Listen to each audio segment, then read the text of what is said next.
la info@informaradio.es.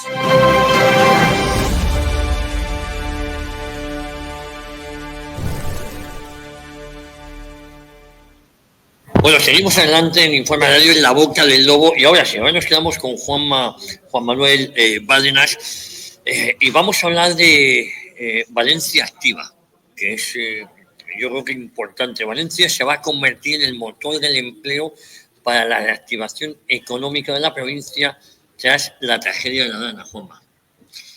La importancia de este proyecto, ¿no? Juanma Bárdenas, como ustedes saben, es el teniente alcalde del Ayuntamiento de Valencia, y lo primero es cómo se prepara Valencia Activa para contribuir a esa reactivación de la ciudad, de la economía de la provincia después de la tragedia de la gota fría, porque claro, comentaba yo antes que igual hasta un 2% del PIB podría caer a nivel nacional con este desastre, ¿no? Es una verdadera preocupación.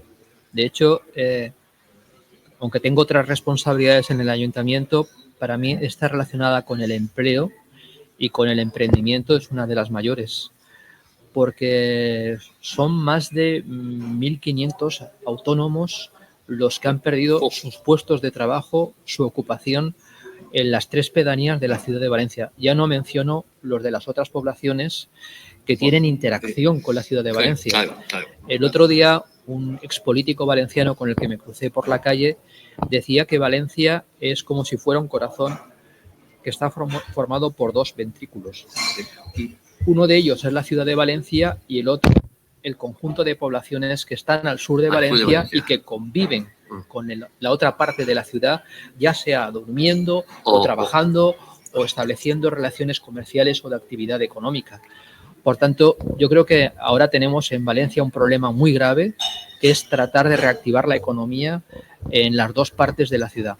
Porque aunque algunos piensen que en esta parte de la ciudad, que se salió gracias al Plan Sur, y que no llegó el agua, la economía se mantiene, no es cierto. No. En el sector hotelero, la facturación ha caído casi un 90%. Ayer estábamos pasando por la ciudad y efectivamente nos decían que casi un 90% había caído. Entre otras cosas, pues la gente se piensa que Valencia está inundada, que está y no es así, ¿no? El ocio nocturno también ha disminuido casi un 90%, pero en el comercio normal ha caído en 80% la facturación. Por tanto, aquí hay muchos puestos de trabajo que están en peligro. Y esto es como cuando una persona sufre un infarto, y valga la metáfora del corazón, que me parece que es muy acertada. Y es que cuanto más tiempo el corazón esté infartado, menos posibilidades de recuperación vamos a tener. Mi idea es, y lo voy a intentar conseguir a pesar de las rémoras del propio ayuntamiento, porque a veces me he encontrado hasta con una funcionaria que me ha puesto trabas en una situación que se supone que es tan necesaria, el poder dar a las personas que han perdido esos puestos de actividad económica de las pedanías un puesto sustituto, donde por lo menos en el próximo mes o en los próximos 2 meses puedan realizar su actividad económica sin perder su clientela. Porque todos estos autónomos están perdiendo su clientela. Los clientes pueden esperar algunas semanas a que sus proveedores, a que los pequeños empresarios, a que los autónomos no les den el servicio o les den el producto que necesitan. Pero lo que no pueden hacer es esperar tantos meses. Juanma, ¿cuáles son las áreas prioritarias de este plan de reactivación? Bueno, yo creo que lo que he dicho es lo más importante en este momento. Tratar de conseguir que las personas que se han quedado sin un lugar donde poder desempeñar su actividad económica lo recuperen lo antes posible. Y a partir de ahí yo creo que tenemos que hacer también otra cosa que es muy importante, que es estudiar exactamente cuál ha sido el daño económico que hemos sufrido. Esto como en el caso de un médico, aquí entre el público hay un médico muy importante que nos está buen contemplando. amigo Santiago Calvo, que ha venido a vernos. Efectivamente, y sabe de lo que estoy hablando.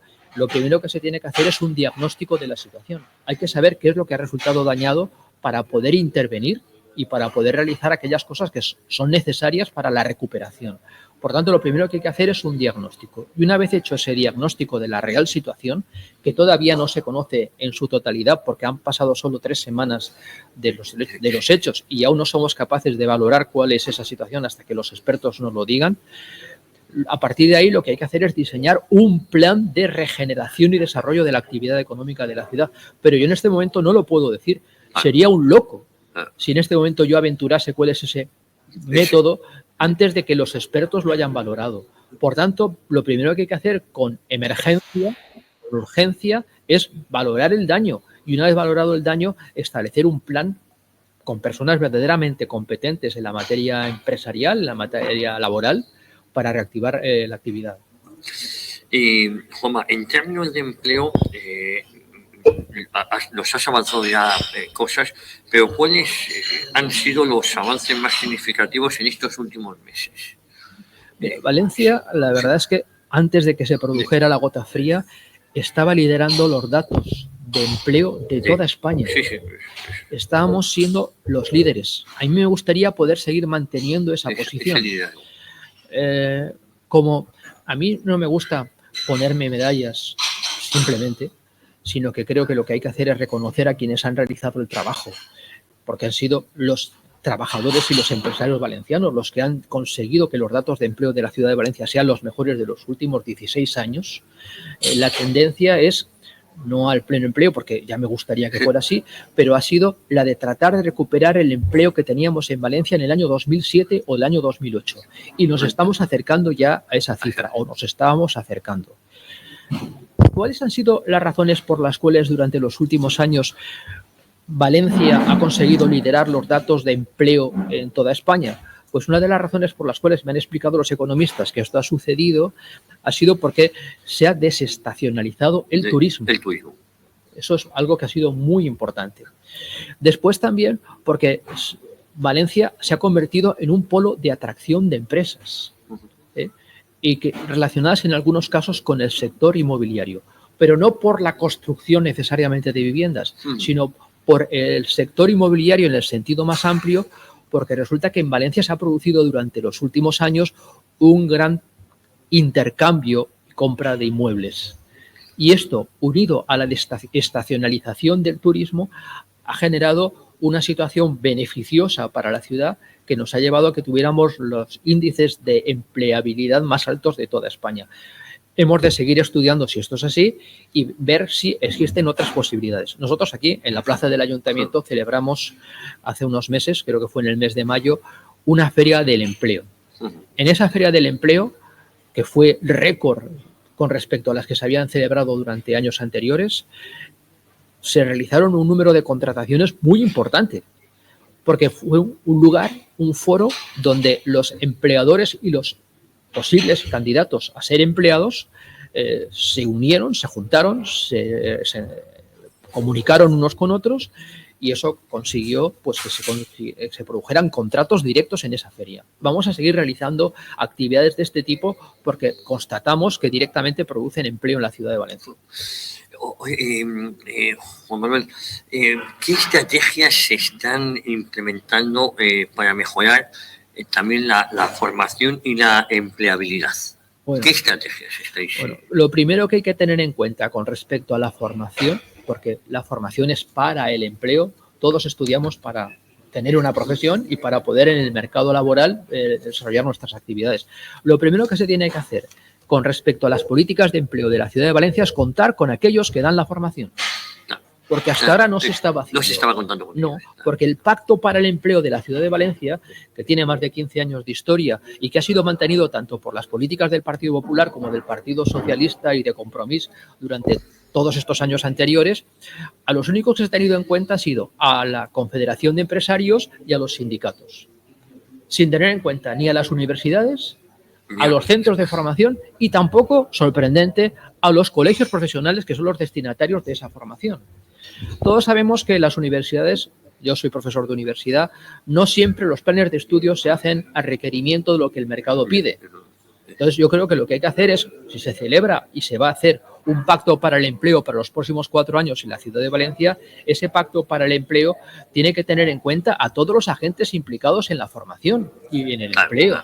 Por tanto, vamos a incluir a todas las universidades públicas y privadas, porque las universidades privadas también proveen de titulados a la ciudad de Valencia, y a los colegios profesionales. Ya hemos mantenido conversaciones con ellos y esperamos durante este mes de diciembre poder avanzar para poder conseguir que a principios del año 2025 podamos firmar ese pacto por el empleo de la ciudad de Valencia, que se llamará el Gran Pacto, porque por primera vez implicará a todos los agentes verdaderamente implicados en esto que tiene que ver con la formación y el empleo de los ciudadanos.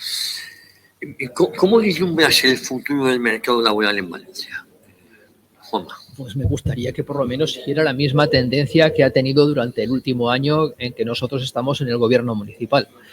Me gustaría que las cifras se fueran manteniendo y que se consiguiera tener esa tendencia al empleo que se tenía como mínimo antes del año 2008.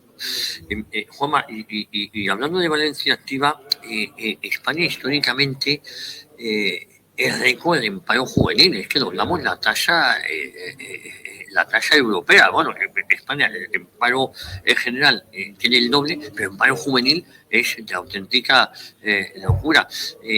Valencia se está demostrando como un ejemplo de que las cosas se pueden hacer bien. Pero no solamente tenemos en España una gran tasa de desempleo juvenil, es que además los pocos jóvenes que están empleados no están contratados de acuerdo con la titulación que poseen. Claro. Con lo cual se demuestra que en España tenemos una gran disfunción entre la formación y el empleo, claro. Porque se forma a personas para una cosa que después no van a desempeñar en muchos casos. Y con un poco de suerte van a trabajar en algo relacionado indirectamente con aquello para lo que han estudiado. Hay otra cosa que sucede en España y que creo que se ha analizado poco, y es el enchufismo. Sí. La mayor parte de las posibilidades que tiene una persona de que pueda ser empleado de alguien es por recomendación. Por recomendación. No por el currículum, no por su formación, no por lo mucho que ha estudiado, no por los años que ha pasado a la universidad y por el título que posee, sino teniendo el título que lo tiene todo el mundo. Por eso.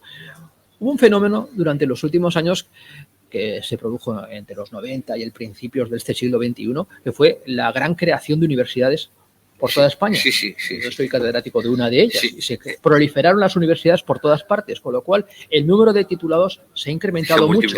Eso los socialistas y los pequeños conservadores de centro-derecha durante algún tiempo lo vendieron como una gran democratización de la enseñanza y, por tanto, darles mayores oportunidades a todos los ciudadanos porque todo el mundo podía acceder a un título universitario. De hecho, en todas las provincias de España prácticamente hay una universidad pública y varias privadas en algunos casos, ¿no?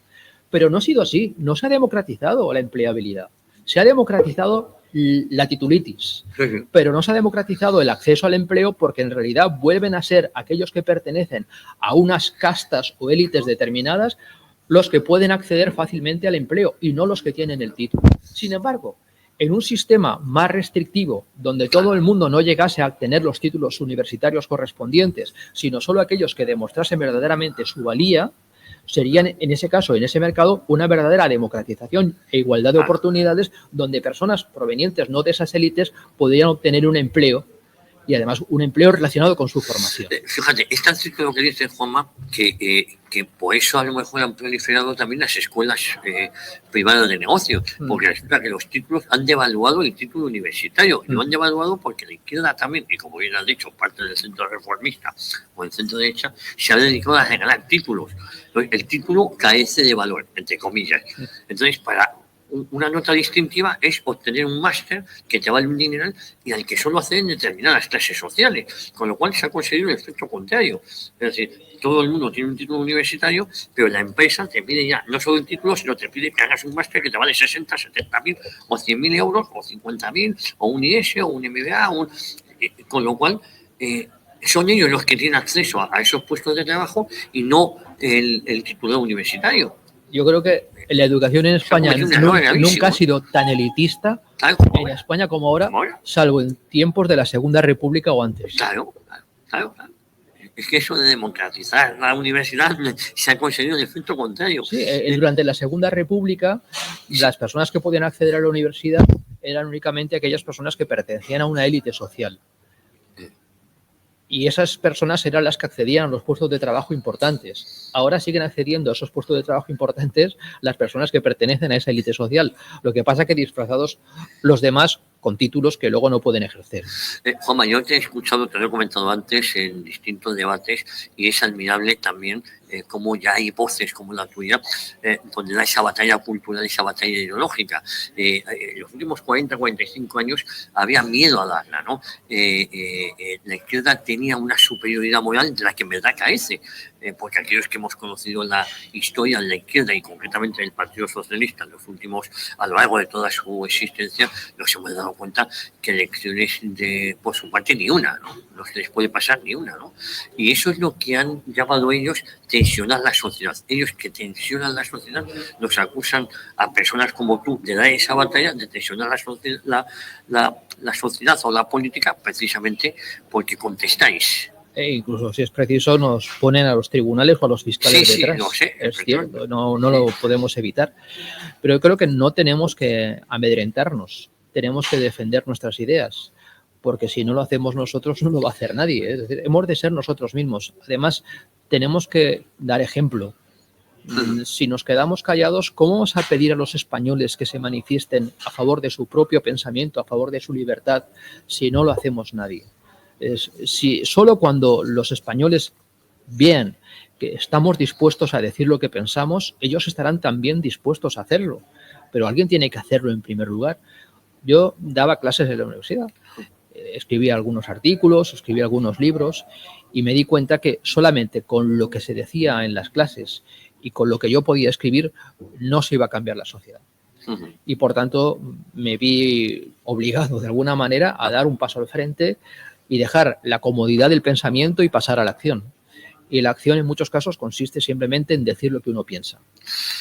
Pues Juan Manuel Bárdenas, teniente alcalde de la ciudad de Valencia, por Vox, un placer haberte tenido aquí en los micrófonos de Informa Radio, en la boca del lobo, de haberte atrevido a entrar en la boca del lobo, como no podría ser de otra manera, y felicidades por el trabajo que todo el grupo municipal estáis desarrollando aquí en la ciudad de Valencia. Enhorabuena a vosotros también por el trabajo que hacéis vosotros, porque si no fuera por vosotros, nosotros no podríamos estar ahí. Muchísimas gracias, pero el mérito es vuestro porque os habéis ganado la confianza del ciudadano y además cada elección os vais superando. Muchísimas gracias. Gracias, Javier. Y ustedes no se vayan porque nos queda todavía hablar ni más ni menos que con Jaime Serra, presidente del Banco de Alimentos de Valencia. Anúnciate con nosotros. Escribe a info@informaradio.com. info@informaradio.com.